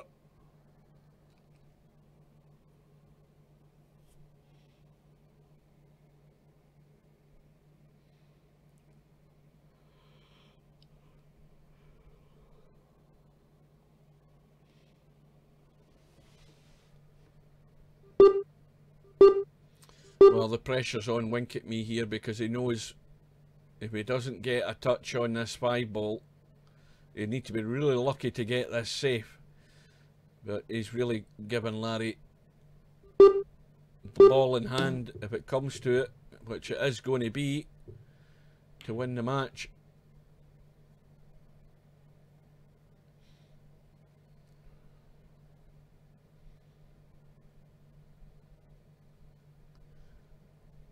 Now, I'll say this right now, Larry's got to get good on this 9 ball. I mean, the 8 ball's up at this end of the table, and it shouldn't be that difficult if he gets this side of the 8 ball to get over for this 9. You don't want to be leaving any awkward cuts in this 9 at this stage in the match. Well, he's gone pretty much straight in this 7 ball, and he's going to have to just go forward. He's going to have to leave it in the short side of this 8 ball, and he wants to leave an angle on it.